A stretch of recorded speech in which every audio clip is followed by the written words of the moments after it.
ശാസ്ത്രം ഇപ്പോൾ വളർന്നുകൊണ്ടേയിരിക്കുകയാണ്. എന്നാൽ ശാസ്ത്രം നമുക്ക് ഗുണം നൽകുന്നുണ്ട്.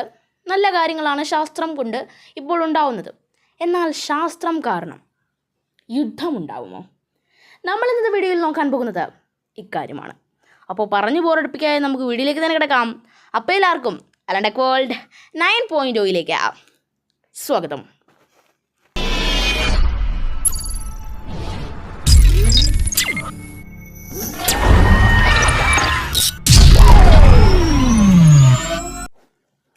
നമുക്കറിയാം, പണ്ട് മനുഷ്യരോട്, അതായത് BC കാലഘട്ടത്തിലെ മനുഷ്യരോട് നമ്മൾ പോയി പറയുകയാണ്, അമേരിക്കയിലിരിക്കുന്ന ആൾക്ക് ഇന്ത്യയിലിരിക്കുന്ന ആളോട് കണ്ട് സംസാരിക്കാൻ, അതായത് നമ്മളിപ്പോൾ മൊബൈൽ ഫോണിൽ വീഡിയോ കോളുകൾ വഴി കണ്ടാണല്ലോ സംസാരിക്കുന്നത്, അങ്ങനെ ഭാവിയിൽ സാധിക്കുമെന്ന് അവരോട് പറഞ്ഞു കഴിഞ്ഞാൽ അവർ നമ്മളെ വിളിക്കുന്ന പേരുണ്ട്, ഭ്രാന്തനെന്ന്.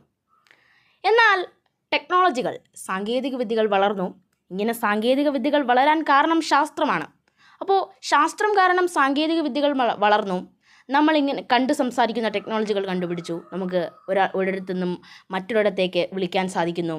നമ്മൾ ചന്ദ്രനിൽ വരെ കാലുകുത്തി. എന്നാൽ ശാസ്ത്രം നമുക്ക് ചില സമയങ്ങളിൽ ദോഷമാകുമോ? ആകുമെന്ന് തന്നെ പറയേണ്ടിയിരിക്കുന്നു. കാരണം പണ്ടുള്ള യുദ്ധങ്ങൾ എങ്ങനെയായിരുന്നു? പക കാരണവും അധികാരമോഹം കാരണവും ഒക്കെ പല യുദ്ധങ്ങളും പണ്ട് നടന്നിട്ടുണ്ട്. എന്നാൽ അന്നുള്ള സാങ്കേതിക വിദ്യ എന്ന് പറയുന്നത് യുദ്ധം ചെയ്യാൻ അമ്പുകളും വില്ലുകളും കുന്തങ്ങളും ഗദകളും അങ്ങനെയൊക്കെ ആയിരുന്നു. എന്നാൽ ഇപ്പോൾ സാങ്കേതികവിദ്യ വളർന്നു. ഇപ്പോൾ നമ്മൾ ബോംബുകളും അണുബോംബുകളും പിന്നെ തോക്കുകളുമൊക്കെയാണ് യുദ്ധത്തിന് വേണ്ടി ഉപയോഗിക്കുന്നത്.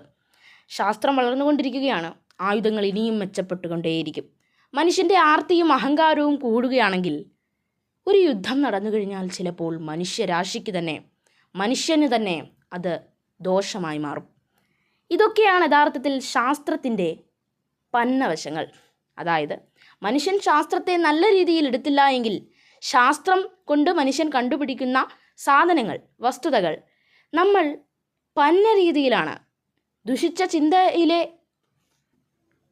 ഭാഗമായിട്ടാണ് ശാസ്ത്രത്തെ കാണുന്നതെങ്കിൽ ശാസ്ത്രം കാരണം ലോകം തന്നെ നശിക്കും. അതായത് ശാസ്ത്രം കണ്ടുപിടിച്ച ടെക്നോളജികൾ കാരണം നമ്മൾ യുദ്ധം നടത്തുകയാണെങ്കിൽ ആ യുദ്ധം കാരണം ലോകം തന്നെ നശിക്കും. എന്നാൽ രസകരമായ മറ്റൊരു വസ്തുത എന്തെന്നാൽ, ശാസ്ത്രം കാരണം യുദ്ധങ്ങൾ ഉണ്ടാവാതിരിക്കാനും സാധ്യതയുണ്ട്. മനസ്സിലായില്ല അല്ലേ? വളരെ എളുപ്പത്തിൽ തന്നെ ഞാൻ പറയാം. എല്ലാ രാജ്യങ്ങൾക്കും ഇപ്പോൾ അണുബോംബുണ്ട്, സ്വന്തമായി അണുബോംബുണ്ട്, അതായത് ആറ്റം ബോംബുണ്ട്. എല്ലാ രാജ്യങ്ങൾക്കും അറിയാം, ഹിരോഷിമയിൽ അണുബോംബ് പതിച്ചതുകൊണ്ട് ഉണ്ടായ നാശനഷ്ടങ്ങളും അതിപ്പോഴും റേഡിയോ ആക്റ്റീവായി തുടരുന്നുമുണ്ട്. അതുകൊണ്ട് ഒരിക്കലും ഒരു രാജ്യം മറ്റൊരു രാജ്യത്തിന് നേരെ അണുബോംബ് വർഷിക്കുകയില്ല. അഥവാ വർഷിച്ചാൽ ആ രാജ്യം മാത്രമല്ല, ആ രാജ്യത്തിനോട് അതിർത്തി പങ്കിടുന്ന അടുത്ത രാജ്യവും അതിൻ്റെ തൊട്ടടുത്തുള്ള രാജ്യവും നശിച്ചു പോകും. അപ്പോൾ സ്വന്തം രാജ്യത്തിന് എന്തെങ്കിലും പ്രശ്നം വന്നാൽ ഈ രണ്ട് രാജ്യങ്ങളും വെറുതെ ഇരിക്കില്ലല്ലോ.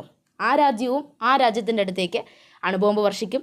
അങ്ങനെ ലോകം മുഴുവൻ അണുബോംബ് വർഷിച്ചു കഴിഞ്ഞാൽ ഭൂമി കത്തിജ്വലിക്കുന്ന ഒരു ഗോളമായി മാറും. എന്താ അല്ലേ? അപ്പോൾ അതുകൊണ്ട് ഒരിക്കലും മൂന്നാം ലോക മഹായുദ്ധം ഉണ്ടാവാൻ സാധ്യതയില്ല. എന്തുകൊണ്ടാണ്? എല്ലാ രാജ്യങ്ങൾക്കും അറിയാം അണുബോംബ് വർഷിച്ചാൽ ഉണ്ടാകുന്ന ഭവിഷ്യത്തുകൾ. അപ്പോൾ എങ്ങനെയാണെങ്കിലും നിങ്ങൾക്ക് വീഡിയോ മനസ്സിലായില്ലേ? മനസ്സിലായെങ്കിൽ വീഡിയോ ലൈക്ക് ചെയ്യാനും, മനസ്സിലായില്ലെങ്കിൽ, ഒട്ടും ഇഷ്ടപ്പെട്ടില്ലെങ്കിൽ ഡിസ്ലൈക്ക് ചെയ്യാനും മറക്കരുത്. പിന്നെ ഒന്നുകൂടി ഇഷ്ടപ്പെട്ടാൽ ചാനലൊന്ന് സബ്സ്ക്രൈബ് കൂടി ചെയ്യണം. പിന്നെ നിങ്ങളുടെ വിലയേറിയ അഭിപ്രായങ്ങൾ കമൻറ്റ് ബോക്സിൽ രേഖപ്പെടുത്താനും മറക്കരുത് കേട്ടോ. അപ്പോൾ എങ്ങനെയാണെങ്കിലും നമുക്കിതുപോലെയുള്ള അടുത്ത വീഡിയോയിൽ കാണാം. ബൈ.